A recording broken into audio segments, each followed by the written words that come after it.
particulièrement le district de l'Isère pour l'honneur qu'il nous a fait en nous permettant de vous accueillir lors de cette Assemblée Générale d'été 2012-2013 ici à Saint-Georges-de-Comé.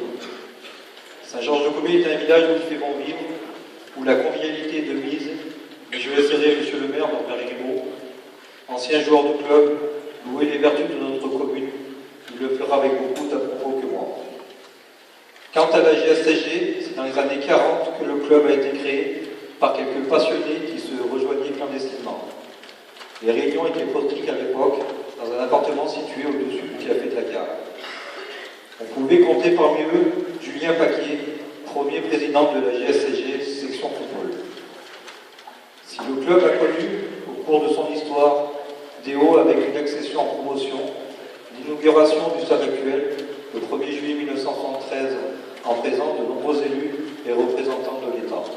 Il a aussi, bien évidemment, connu débat avec notamment la mise en sommeil de son équipe senior pendant de 3 longues saisons. Toutefois, les équipes dirigeantes qui se sont succédées n'ont eu de cesse que de faire prospérer le club, tout en privilégiant les valeurs de respect et de fair play qui sont primordiales à nos yeux, et comment en la matière ne pas citer Raymond Grimaud, arbitre officiel qui a dirigé pendant de nombreuses années des rencontres à l'échelon national. Actuellement, le club compte 80 licenciés, 2 équipes seniors, une à 11 et une à 7, une équipe vétéran, une équipe 15 à 11 qui a terminé en milieu du tableau du championnat de promotion d'excellence et qui a été battue en quart finale de la Coupe de l'Isère, Pierre Dubois, ainsi qu'une équipe U7. Nous avions également en début de saison un groupe U9 qui a participé à la première phase, mais qui n'a toutefois pas pu continuer, faute d'un effectif trop restreint, mais que nous espérons pouvoir relancer dès la saison prochaine, saison au cours de laquelle nous aurons une équipe U17.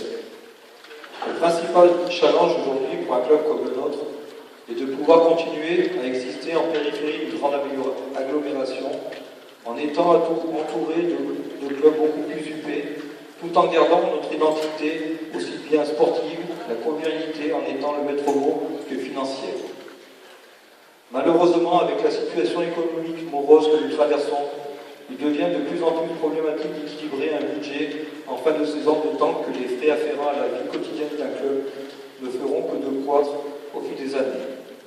Enfin, pour conclure, je tiens une nouvelle fois à remercier le district de l'Isère pour la confiance qu'il nous a témoignée en nous confiant l'organisation de cette assemblée. La mairie pour sa collaboration tout au long de la saison et au cours des saisons précédentes, nos partenaires pour leur soutien et bien évidemment tous les bénévoles qui œuvrent ce soir et tout au long de l'année pour assurer la pérennité de nos clubs. Merci et bonne assemblée à tous.